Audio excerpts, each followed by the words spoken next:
우리가 지금도 앞을 보지 못하고 사는 것이 힘든다면 2000년 전에는 더 힘들었을 것입니다.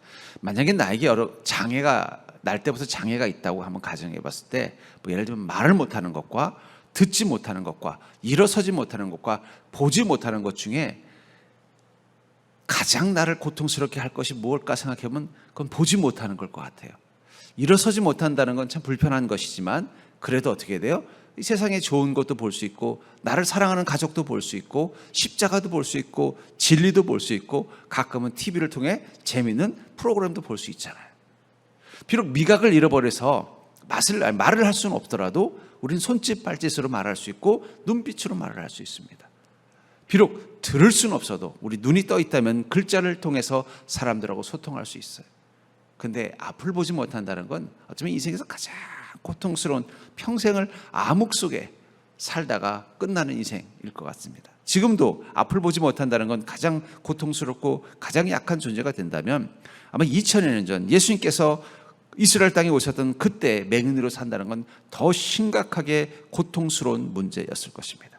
같은 병자들 중에서도 더 불쌍히 여김을 받는 존재가 바로 이 맹인이었을 것 같아요. 그런 인생을 바라보면서 예수님의 제자들이 주님께 이렇게 묻는 거예요. 주님, 저 사람은 날 때부터 맹인인데 누구의 죄 때문입니까? 그의 죄 때문인가요? 그의 죄라고 하기에는 그는 태어날 때부터 그럼 죄를 안고 산 것입니까? 아니면 그의 부모의 죄입니까? 거기에 대해서 주님은 다른 말씀을 하셨습니다. 우리도 우리 인생에 긴 문제와 고통이 있으면 우리도 모르게 스스로에게 그렇게 질문할 때가 있죠. 주님, 나에게 무슨 죄가 있길래 이 고통이 내게서 떠나지 않는 것입니까? 내가 주님 앞에 무슨 죄를 지었길래 내 인생에 이 고통이 계속 나를 지배하고 영향을 주는 것입니까? 이 질문을 던진다는 거예요. 저는 그러면서 신앙이라는 것, 모든 종교도 그래요. 모든 종교가 마찬가지지만 신앙은 고통과 문제에 대한 질문으로부터 시작이 될 것입니다. 그리고 거기에 대한 답을 찾기 위해서 신앙을 갖게 되는 경우들이 많다는 거예요.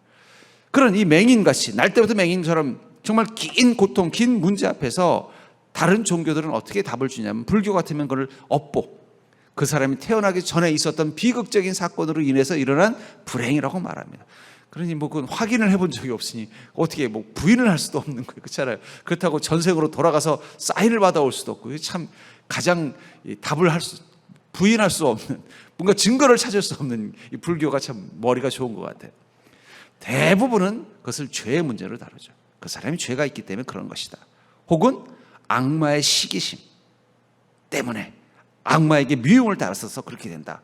귀신에게 미움받거나 악마에게 악한 악마적 존재에게 어떤 미움을 당해서 그런다라고 정의를 내리는 게 대부분의 종교들이 가지고 있는 긴 고통, 해결되지 않는 고통에 대한 답입니다.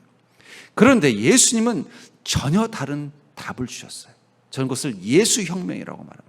이 복음이 주는 놀라운 예수혁명, 다른 종교에서는 결코 줄 수 없는 답. 정말 인생의 그 해결되지 않는 긴 고통과 문제 앞에서 다른 종교들이 주는 답은 거의 비슷해요. 과거의 전생의 죄, 혹은 그 사람이 지금 과거에 지었던 죄, 혹은 악마나 신에게 잘못된 행동을 해서 밉보여서 일어난 결과로 해석한다면 예수님은 전혀 다른 말씀을 하셨습니다. 무엇이라고 말하냐면 그에게서 하나님이 하시는 일을 나타내고자 합니다. 이건 거의 혁명적인 관점이라는 거예요. 그 어떤 종교에서도 볼 수 없는 혁명적인 관점, 그게 복음의 능력이라는 거예요. 여러분, 복음은 모두가 저 사람 무슨 죄가 있길래 저런 불행한 일을 겪는 거야, 그 사람은 무슨 잘못을 저질렀길래 저런 고통을 느끼는 거야 라고 말할 때 복음은 뭐라고 말씀한다는 거야? 아니라는 거예요.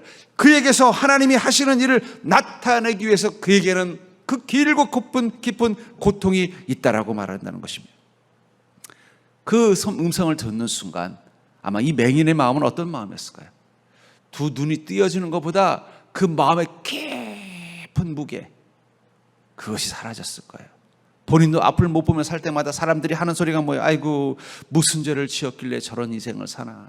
아이고, 부모가 무슨 죄를 지었길래 그래. 저 사람은 아마 날 때부터 저런 걸 보면 전생에 무슨 죄를 지었나 보지. 이런 늘 죄책감을 느끼며 사는 인생이었는데 주님의 그 음성을 듣는 순간 자기 마음속에 비록 아직 눈은 떠지지 않았지만, 눈이 떠지지 않더라도 그 마음속에 환한 빛을 느꼈을 거예요. 그렇구나. 이건 죄의 문제가 아니라 내가 불행한 인생이라서, 타고난 불행, 내 인생은 절망할 수밖에 없는 존재라서 그런 게 아니라 나를 통해서 하나님이 나타내고자 하는 일이 있어서 그랬구나. 얼마나 놀라운 은혜입니까? 여러분들, 우리는 복음이 무엇인지를 아는 자입니다. 우리가 인생의 맹인과 같은 순간, 인생의 깊은 고난과 고통 속에 있는 순간 주님을 만났을 때 주님이 뭐라고 말씀하셨다는 거예요? 아니, 너는 너의 죄 때문에 그런 게 아니라, 너의 가정의 문제 때문에 그런 게 아니라 너를 통해 하나님이 하실 일이 있기 때문이야 라고 말씀하시는 그 순간 우리는 우리 인생의 문제의 그 고통을 다루고 대하는 방식이 달라질 수밖에 없다는 것입니다. 저는 그것이 어쩌면 오늘 이 맹인에게 주신 최고의 축복이라고 생각해요. 눈이 떠지는 것보다 더 중요한 축복은 나의 이 고통과 불행이 내 죄와 악 때문이 아니라 하나님께서 나타내실 일이 있기 때문이라는 그 사실. 그때부터 그는 자신의 문제, 자신의 약점, 자신의 고통의 문제를 복음 안에서 다룰 줄 아는 능력을 갖게 된 것입니다. 그렇다면 날 때부터 맹인인 자처럼 우리 인생의 긴 고통과 문제를 가지고 예수님을 만난다는 것은 어떤 것일까요? 날 때부터 맹인인 이 사람이 예수님을 만나 그 눈이 떠진 이 사건을 통해서 우리 인생에도 주님이 빨리 해결해 주기를 간절히 원하는, 내 힘으로는 해결되지 않고 이것이 나를 늘 위축되게 만드는, 사람들로 하여금 나를 뭔가 못난 인생, 어리석은 인생으로 보이게 만드는 내 인생의 고통과 그 문제를 주님께서 해결해 주는 이 사건을 통해서 우리가 주님을 만난다는 것이 무엇인지를 깨닫고, 여러분들 이 맹인이 주님을 만나서 변화된 것처럼 여러분들 인생 가운데도 놀라운 주의 은혜가 나타나기를 주의 이름으로 축복합니다. 먼저 우리가 기억해야 되는 것은, 우리가 가지고 있는 인생의 깊은 고통과 문제는 하나님께서 하시는 일을 나타낼 상황이라는 것입니다. 그게 제일 중요한 마음의 관점이라는 거예요. 나한테 이런 일이 있을까? 여러분, 그리스도인이 해서는 안 되는 말 중에 하나가 바로 지질이 복도 없지라는 말이에요. 여러분, 지질이 복도 없지라는 말은 없습니다. 우리 옆 사람을 보고 인사할까요? 그리스도인은 지질이 복이 있습니다.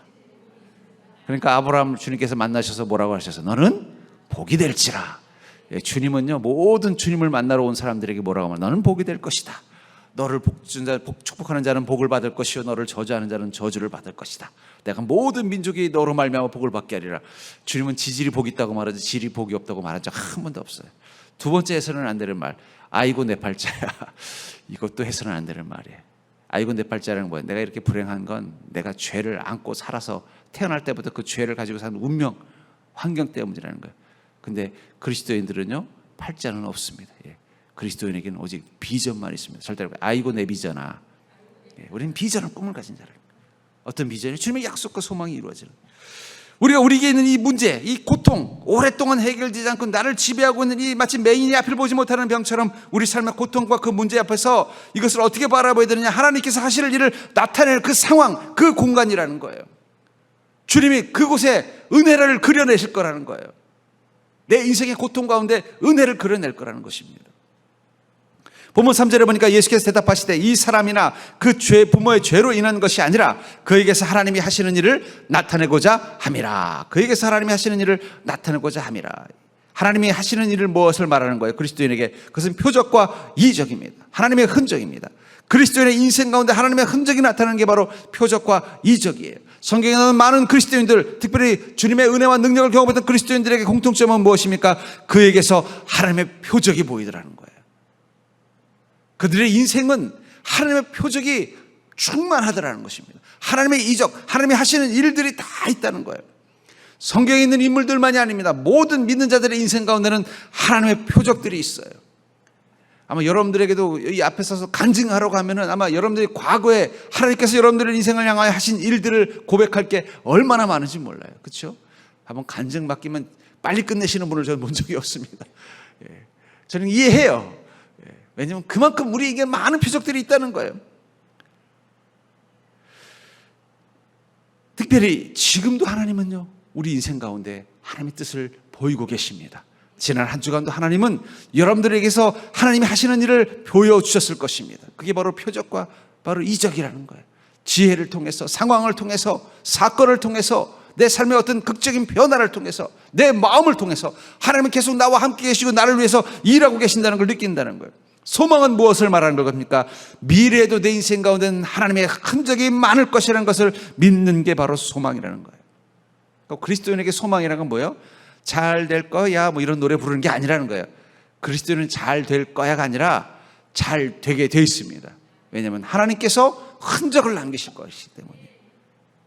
하나님 여러분들의 미래 시간 가운데서도 하나님께서 하실 일을 나타내는 그 시간들의 흔적을 보여주실 거라는 거예요. 신명기 30장 5절에 보니까 내 하나님 여호와께서 너를 내 조상들이 차지한 땅으로 돌아오게 하사 내게 다시 그것을 차지하게 하실 것이며 여호와께서 또 내게 선을 행하사 너를 내 조상들보다 더 번성하게 하실 것이며 여호와께서 우리에게 선을 행하신다는 거예요. 여러분 그것이 우리의 미래라는 것입니다.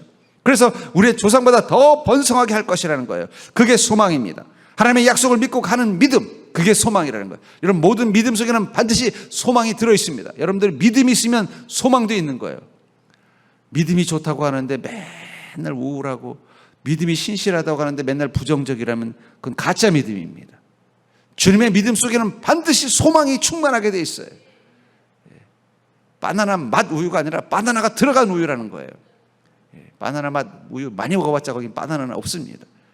그러나 바나나를 갈아 넣은 바나나 주스처럼 믿음 안에는 반드시 소망이 갈아 넣어져 있다는 거예요. 그렇게 되면 온전한 믿음을 가진 사람은 자신의 미래를 향해 소망을 가질 수밖에 없어요. 왜냐하면 그 믿음엔 무엇이 있기 때문이에요. 하나님의 약속을 믿는 믿음이 있기 때문이에요. 과거에도 하나님은 내게 당신의 은혜와 능력을 보여주셨고 지금도 하나님께서 내게 은혜와 능력을 보여주고 계시며 앞으로도 하나님은 그 은혜와 능력을 보여줄 거라는 걸 믿는 게 믿음입니다. 근데 그게 안 믿어진다면 믿음이 없는 거죠. 안 믿어진다는 것은 그것은 믿음이 흔들리는 것입니다.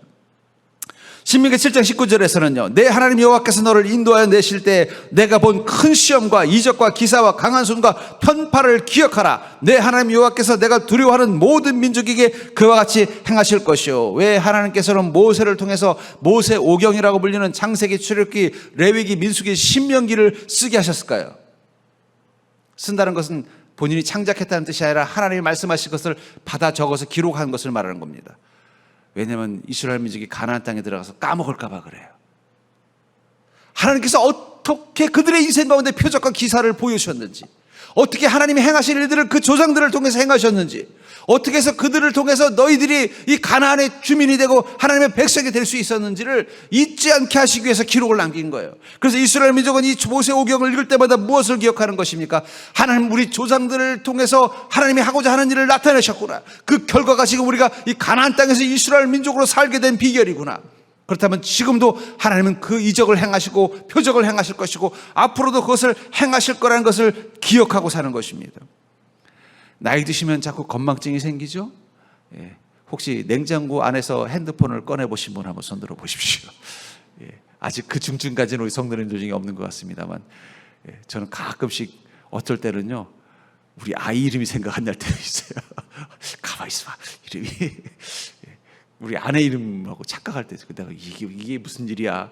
그러니까 여러분 혹시 제가 여러분들 집사님들 이름 잘못하면요 목사님이 나는 모르시는 거라는 게 아니라 아이고 까막증이 심해지셨구나. 예, 진짜 그렇다니까. 어떨 때는요 갑자기 우리 아내 이름이 생각이 안 나는 거 아니 우리 아이 이름이 생각이 안 나는 거예요. 그래서 막 한참을 이게 뭐야 내가 아버지 자격이 없나 보다 막 자학할 때도 있습니다만, 막 당황이 돼요. 그런데 뭐 우리 성도님들 이름 까먹는 건 뭐 그건 뭐 세 발의 피죠. 딸 이름도 까먹는 아버지인데. 근데 여러분들 우리가 절대 까막증 걸리면 안 되는 게 있어요. 그것은 하나님께서 우리 인생 가운데 보이신 일들은 잊으면 안 돼요. 왜 그걸 잊으면 안 될까요? 그걸 기억하고 있어야 우리는 미래를 소망할 수 있는 것입니다. 그걸 기억하는 자만이 오늘도 믿음 가운데 당당하게 살 수 있는 거예요. 그걸 까먹으면요 갑자기 내가 혼자 고아가 된 느낌이 드는 거예요. 마치 치매에 걸리신 분이 갑자기 밖에 나왔다가 내가 지금 어디 있는지, 내 집이 어디인지 가족들이 연락처를 다 까먹은 것처럼 그 순간 본인은요 마치 고아처럼 버려진 것처럼 공포심을 느낀다고 합니다. 하나님께서 내 인생 가운데 행하신 일들을 잊어버리면 안 되는 이유는 그것을 기억하는 자만이 오늘도 내가 믿음 가운데 두려움 없이 당당하게 살아갈 수 있고 내일을 소망하며 살 수 있기 때문이에요. 근데 그걸 까먹어버리면요 오늘을 사는 것도 자신감을 잃어버리는 거예요. 고아가 된 기분이니까. 내일을 생각하면 두려움뿐입니다.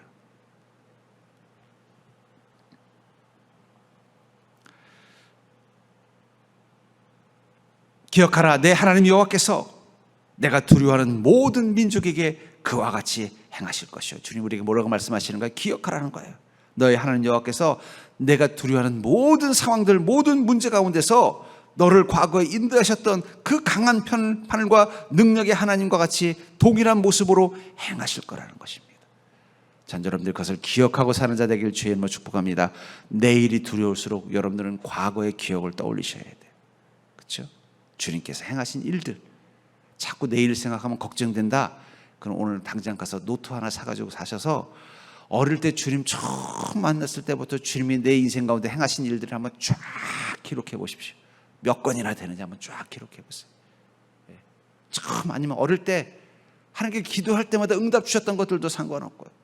하나님을 만날 때 있었던 일들도 상관없고요. 하나님의 은혜를 내가 심적으로나 육적으로 경험했던 일도 상관없습니다. 그럼 한번 쫙 적어서 한번 여러분들 한번 노트에 한번 다 적어 보십시오.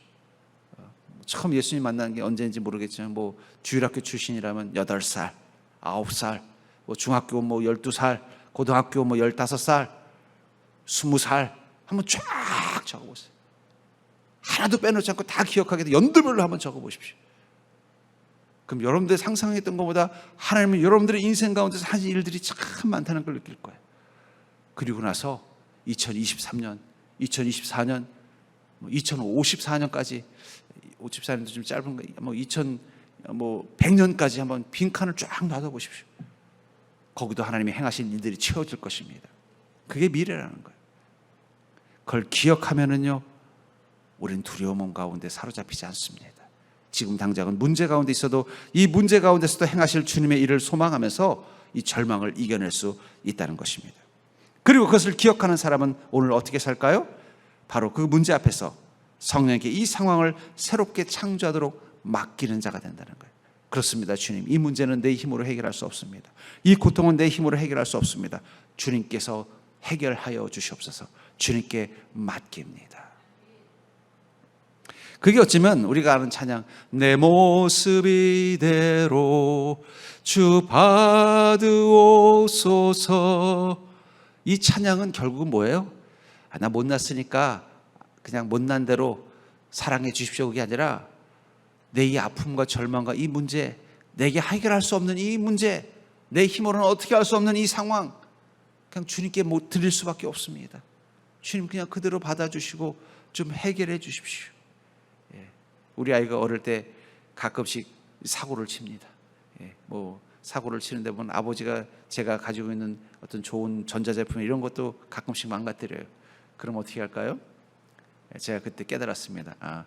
친자식과 강아지의 차이점, 애완견과 친자식의 차이점이 뭔지 아세요? 애완견은 사고 치면 숨습니다. 그러나 친자식은 어떻게 해요? 그 자리에서 물어요. 울면 어떻게 해요? 우는 애 때릴 수도 없고 그냥 어쩔 수 없이 가져가서 툴툴거리면서 고치면은, 울다가 아빠가 홀 안 낼 것 같으면 어떻게 해요? 그냥 또 언제 그러냐 싶게 또 가서 또 사고 칩니다. 제가 그때 깨달았습니다. 여러분, 이게 친자식하고 애완견의 차이가 거든요. 애완견은요, 사고 치면요, 저 침대 밑에 들어가서 나오지도 않습니다. 그것도 크게 치면은요, 며칠간 안 나와요.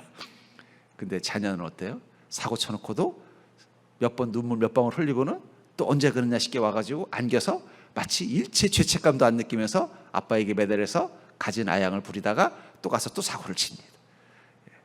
여러분, 우리 하나님의 자녀예요. 그러니까 여러분들, 우리는 우리 있는 모습 그대로 주님께 맡길 수 있는 이 배짱, 그 믿음이에요. 내 모습 이대로 주 받아 주시옵소서. 그 맡길 때 어떤 마음이라는 거예요? 성령께서 이 상황을 새롭게 창조하여 주시옵소서. 내 힘으로는 해결할 수 없는 이 문제, 주님이 해결해 주셔야 됩니다.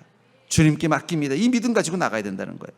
그래서 요한복음 9장 5절부터 6절에 내가 세상에 있는 동안에는 세상의 빛이로라, 이 말씀을 하시고 땅에 침을 뱉어 진흙을 이겨 그 눈에 바르시고, 이 맹인 앞에서 주님이 어떻게 하셨느냐, 맹인의 병을 낫게 하시, 눈을 낫게 하실 때 그 전에 뭐라고 말씀하시냐면, 내가 세상에 있는 동안에는 세상의 빛이다, 이 말씀을 하시고 땅에 침을 뱉어 진흙을 이겨 그의 눈에 바르시고. 이 세상의 빛, 말씀, 진흙이라는 이 세 단어가 한꺼번에 나오는 성경 구절이 있습니다. 창세기 1장이에요. 하나님이 천지를 창조하실 때 말씀으로 창조하셨고, 처음 창조하실 때 빛이 있으라 말씀하셨고, 인간을 창조하실 때는요, 흙을 비춰서 창조하셨다. 빛과 말씀과 진흙은 바로 하나님이 천지를 창조하는 도구, 공구, 장비와 같은 것입니다. 그것을 지금 이 맹인 앞에서 주님 말씀하고 계신다는 거예요. 뭐 요즘 보니까 뭐 PT라는 단어가 있더라고요. 뭐 PT가 뭔가 그랬더니 뭐 개인적으로 1대1로 뭐 몸을 만들기 위해서는 뭐 트레이너가 1대1로 몸을 코치해주는, 사용하게 해주는 거로, 또는 공부를 또 1대1로 가르쳐주는 걸 PT라고 한다고 하더라고요. 하나님도 우리 인생 가운데 PT를 하시기 위해서, 우리 각 사람의 삶은 한 사람 한 사람의 삶의 문제들을 해결하고 치유하기 위해서 우리를 만나주시는 게 바로 성령님입니다. 이 맹인 한 사람을 치료하시기 위해서 예수님은 어떻게 하셨어요? 그의 세상 가운데 빛이 되어 오셨고 말씀으로 그를 치료하시고 진흙을 일겨서 그 눈을 새롭게 만들어 주셨다는 거예요. 하나님을 만난 모든 그리스도인들은요 다 개인 트레이너를 가지고 있습니다. 그분이 누구라고요? 성령님이에요. 성령님이 여러분들의 인생을 새롭게 창조하시기 위해서 여러분들과 함께 있는 것입니다. 그 성령님은 여러분들의 각자의 사정을 누구보다 다 잘 알고 계시는 거예요. 그렇기 때문에 여러분들의 삶의 상황, 또 여러분들이 가지고 있는 수준, 여러분들의 믿음의 크기에 따라서 적절하게 여러분들의 삶을 변화시켜 나가기 위해서 성령님으로 예수님은 각자의 영혼들의 1대1로 만나셔서 그 영혼들을 치료하시고 회복시켜 나가신다는 거예요. 어떻게 해요? 새롭게 창조해 나가는 거예요. 이 맹인을 새롭게 만들어주시는 것처럼 그 인생을 새롭게 창조한다는 거예요. 그래서 디도서 3장 5절에 보면 우리를 구원하시되 우리가 행한 바 의로운 행위로 말미암지 아니하고 오직 그의 긍휼하심을 따라 중생의 씻음과 성령의 새롭게 하심으로 하셨나니, 성령님이 어떻게 하신다는 거예요? 새롭게 하심으로 우리를 구원하신다는 거예요. 그러니까 성령님이 오시면 뭘 한다는 거예요? 우리를 어떻게 하면 새 것으로 만드는가? 이전 것은 지나갔으니 보라 새 것이 되었도다. 여러분들이 새 것이 되는 게 아니라 성령님이 오셔서 여러분들 어떻게 해요? 새 것으로 만들어주는 것입니다. TV에 보니까 뭐 집을 새로 꾸며주는 그런 프로그램들이 있더라고요. 저는 뭐 그렇게 관심이 없는 프로라서 자세히는 안 보는데, 그래도 거기 보면서 제가 제일 관심이 있게 보이는 건 뭐냐면 그 집주인들이에요. 처음 그 집을 새롭게 꾸며주는 사람들이 왔을 때 보면 막 어수선하고 낡고 막 벌레도 있고 막 곰팡이도 끼고 뭐 쥐가 오줌 싼 흔적도 있고 막 엉망진창인 거예요. 근데 이제 전문가들이 며칠간 뚝딱뚝딱 하고 나서 나중에 가보면 어떻게 돼요? 저는 뭐 집의 모양보다도 거기 살던 사람들의 표정이 너무너무 신기해요. 막 다들 뭐래, 새롭게 된 게 어떤 기분인지 막 놀래고 막 울고, 아니 어떻게 이 좁은 집이 이렇게 바뀔 수 있어요? 어떻게 이렇게 형편없는 화장실이 이렇게 바뀔 수 있어요? 놀라는 표정이에요. 자기는 아무리 애를 써도 바뀔 수 없는 놀라운 모습으로 바뀌어 있는 것에 깜짝 놀라는 거예요. 그게 어떻게 가능할 수 있을까요? 그래서 그걸 가능하게 하는 이 인테리어 디자이너와 이 건축가가 함께 했기 때문이라는 거예요.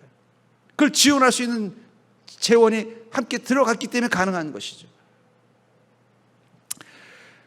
주님께서는 우리 인생을 새롭게 만들기를 원하고 계신다는 거예요. 그래서 성령님이 함께 하신다는 거예요. 그 성령의 새롭게 하심으로 우리를 바꿔주는 거예요. 그러려면 어떻게 해야 될까요? 거기 보니까 그 프로그램을 보니까 제일 중요한 전제가 있더라고요. 집주인들이 며칠간 집을 비워야 돼요. 거기 있으면 안 돼요. 저 딴 데 가서 며칠간 살다가 인테리어 공사가 다 끝난 다음에 들어오게 하더라고요. 들어와서 짜라라라라 하면서 딱 열어주면 그때부터 막 깜짝깜짝 놀라는 거예요. 여러분, 성령님께서 자꾸 우리한테 야, 좀 나가 있으라라고 말씀하시는 이유가 뭘까요? 너의 자아를 비우고 너의 생각을 비우고 너의 뜻을 비우고 좀 나가 있으라고 말씀하시는 이유는 새롭게 만들려고 하는 거예요. 근데 안 나가고 자꾸 옆에서 기웃하다, 아유 성령님 그렇게 고치면 제가 보기에는 아닌 것 같은데요. 자꾸 간섭을 하는 거예요. 성령님이 힘들어 죽겠대요. 모르면 그냥 놔두지. 지가 지 인생 잘못 만들어서 이게 엉망 만들어서 내가 고쳐주려고 왔더니 그 고집을 못 버리고 여지는 뭐라고. 아이고 성령님 그건 그렇게 하시면 안 될 것 같습니다. 우리는 그렇게 하지 않는 거예요. 왜 주님께서 내가 너를 새롭게 하리니 너는 너 자신을 비우라고 말씀하시는가? 너 자신을 낮추라고 말씀하시는 이유가 뭐냐면 새롭게 만들려면 네가 좀 비워줘야 내가 새롭게 만들지 않겠니? 그런 뜻이라는 거예요. 그러니까 여러분들, 아이고 주님, 정말 주님께서 내 인생을 새롭게 하기를 원합니다. 그 간절함이 있다면요, 제일 먼저 여러분들이 마음속에서부터 좀 잠깐 가출하셔야 돼요. 성령께 다 맡기셔야 된다는 거예요. 여러분, 히딩크라는 감독 잘 알죠? 유명하잖아요. 우리나라 2002년 월드컵 4강까지 오르게 했던 분입니다. 그리고 그때 뛰었던 이 축구 선수들은 지금도 영웅인데 요즘 자꾸 TV에서 다시 나오더라고요. 이제 감독이 돼서 나오는 모습을 하나씩 보면서, 야, 그 벌써 2002년도면 지금 12년도니까 2022년 20년 전인데도 여전히 사람들이 그 얼굴들을 다 기억하고 있는 거예요. 근데 그 우리나라 그 축구 선수들 2002년도 월드컵 때 땄던 선수들이 다 세계적인 선수가 될 수 있었던 비결은 그들이 히딩크라는 감독을 만났기 때문이에요. 근데 히딩크라는 감독이 어떻게 우리나라에 오게 된지 아세요? 그 당시 때 우리나라의 그 축구협회장이 정몽준 씨였습니다. 이 정몽준 씨가 이제 2002년 월드컵을 유치하고 나서는 뭔가 자신이 뭔가 화끈하게 뭔가 이게 한번 멋지게 업적을 남기고 싶었던 거예요. 그래서 막대한 돈을 들여서 축구협회에 반대가 있음에도 불구하고 세계적인 명장인 히딩크를 스카우트한 것입니다.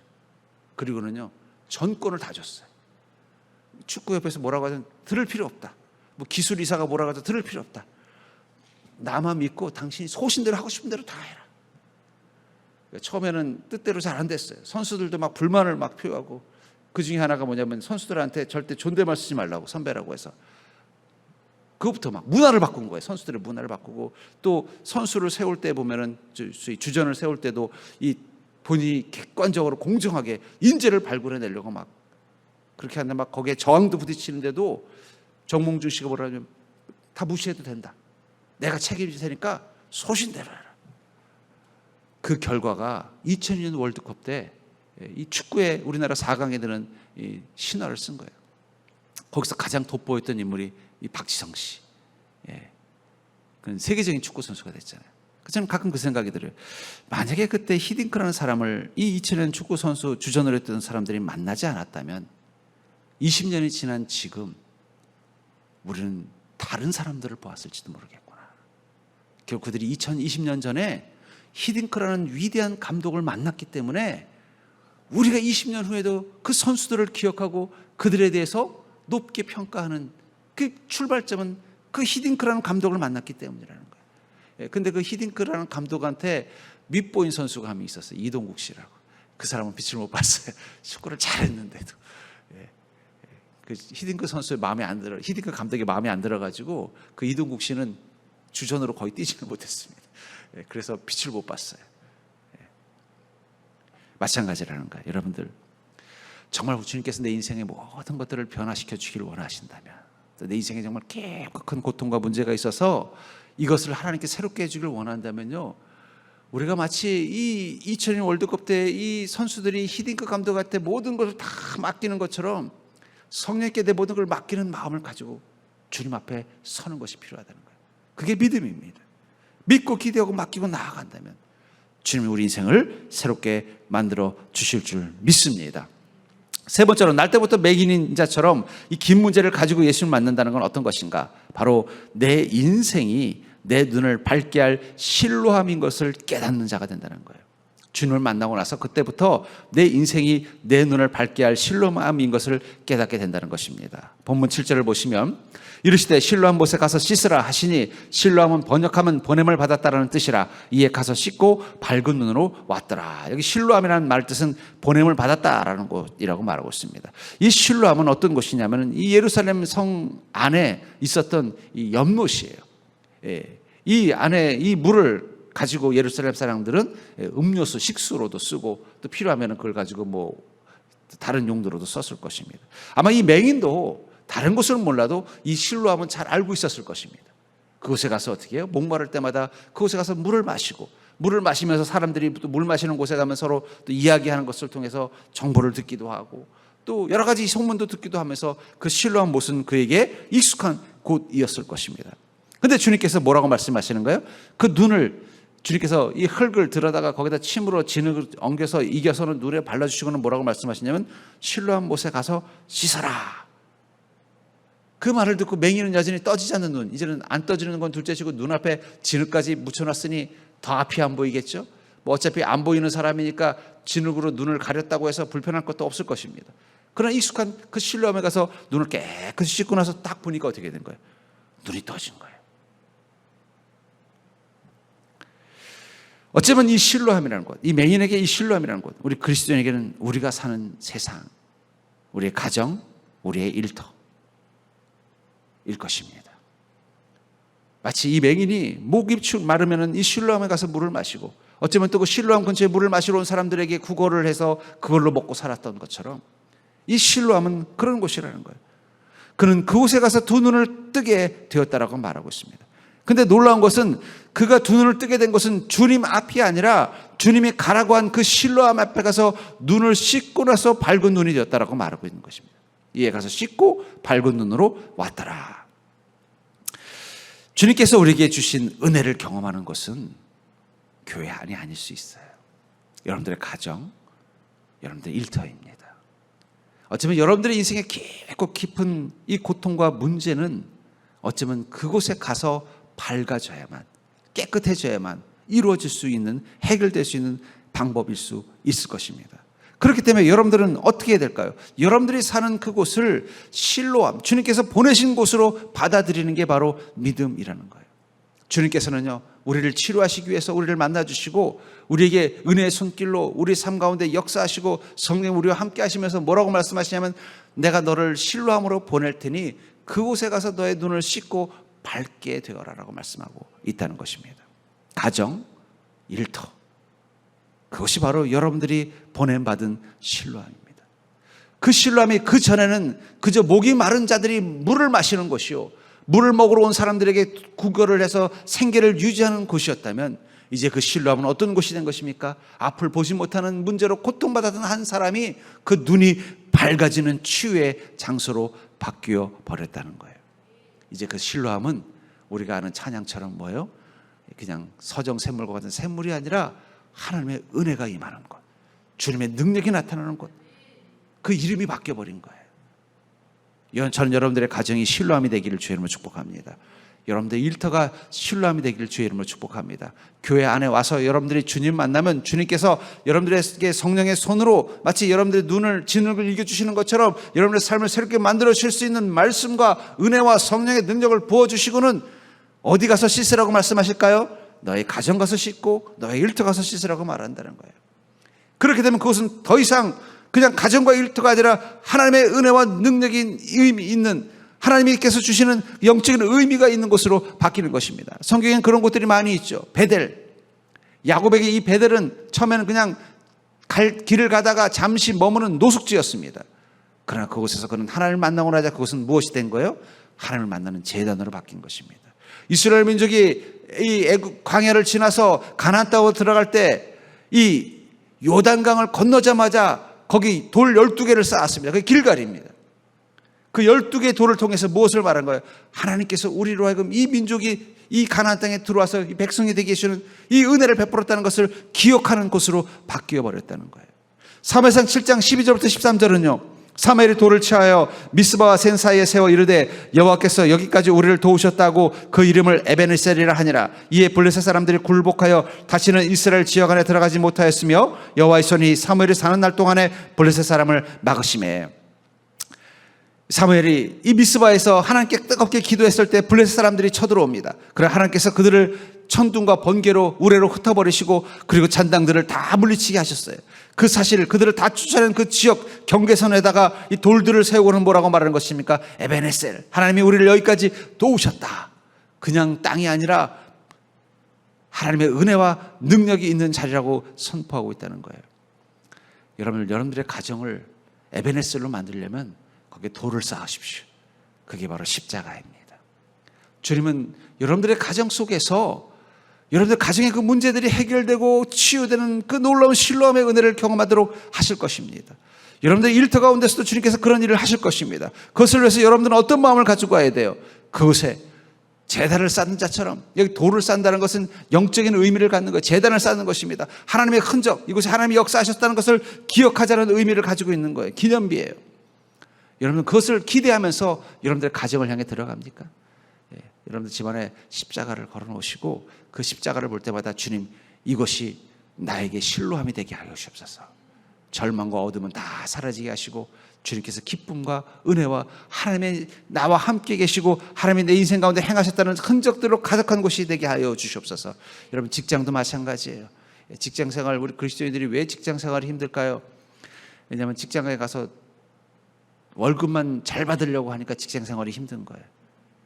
월급이 부족해서 힘든 것도 있지만 월급 말고는 다스리는 의미가 없으면 직장생활이 우리 그리스도인에게 힘들어요. 세상 사람들은 월급만 많이 주면 행복하지만 그리스도인은요, 월급만 많이 받는다고 행복하지 않습니다. 그 속에서도 우리는요, 하나님의 그 은혜와 능력을 경험해야 행복한 사람이에요. 설령 그런 건 좀 뭐 육적인 어떤 것은 부족하더라도 거기 하나님의 은혜와 능력이 있으면요, 막 신이 나고 행복한 거예요. 그러면서 여러분들 직장에도 십자가를 세우셔야 돼요. 돌을 쌓아야 하나님이 이곳에서 제가 하나님의 흔적을 보게 하여 주옵소서.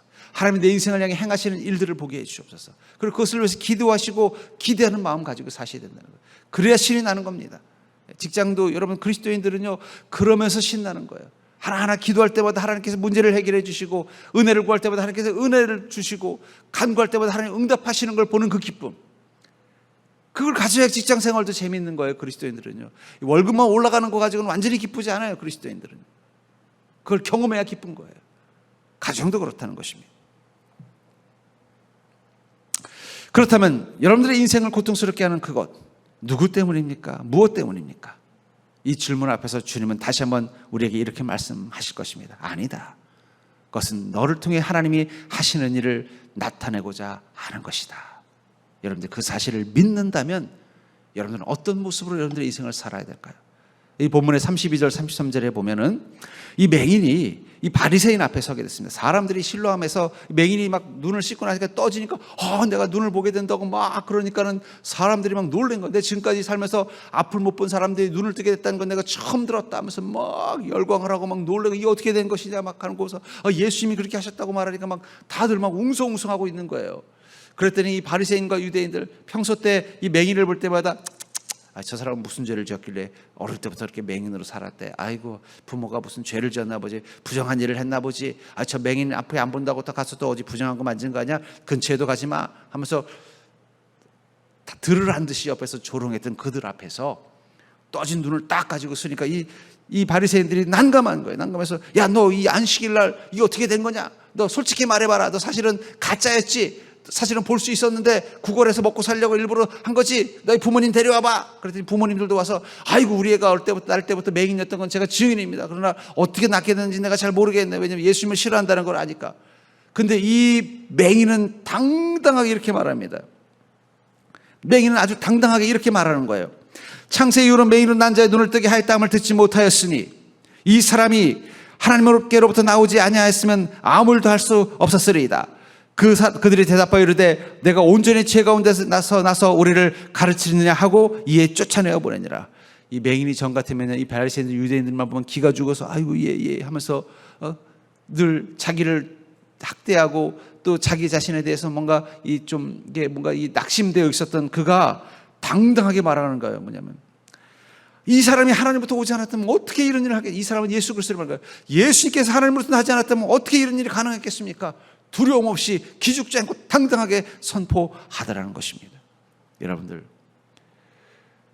여러분들께서 인생의 문제를 가지고 주님을 만났다면 이제는 하나님께서 그 일들을 변화시킬 날을 소망하는 마음 가지고 그 문제 앞에 서기를 바랍니다. 그리고 그 믿음을 가지고 있다는 건 무엇일까요? 내가 주님의 내 인생에 행하신 일을 증거하는 증인이 되겠다는 그 당당함을 가지고 여러분들의 세상을 살아가는 거예요. 기죽지 마시고 슬픈 표정 짓지 마시고. 여러분 그리스도인들은 슬픈 표정 지을 필요가 없어요. 그리스도인의 슬픈 표정 지을 때는 예수님의 그 십자가를 묵상할 때랑 다른 사람들의 아픔과 고통을 볼 때만이에요. 자기 인생을 보고는 그리스도인은 슬퍼할 이유가 없습니다. 왜냐하면 하나님께서 일을 행하실 것이기 때문에. 그 문제 가운데 일을 행하실, 그것을 통해 하나님 나를 완전히 새롭게 만들어줄 것을 믿기 때문입니다. 그리고 반드시 내가 새롭게 된 것을 이 실로암에 서 있는 이 맹인들처럼 이 가정과 이 직장과 이 세상 속에서 보여줄 것이기 때문이에요. 나를 증인으로 만들기 위해서 부르셨다는 것을 알게 될 것이기 때문입니다. 그러나 사랑하는 성도님들, 당당하게 여러분들의 실로암을 향해 나아가서 여러분들이 주님의 은혜를 경험한 자인 것을 선포하는 인생 될 수 있기를 주의 이름으로 간절히 축원합니다.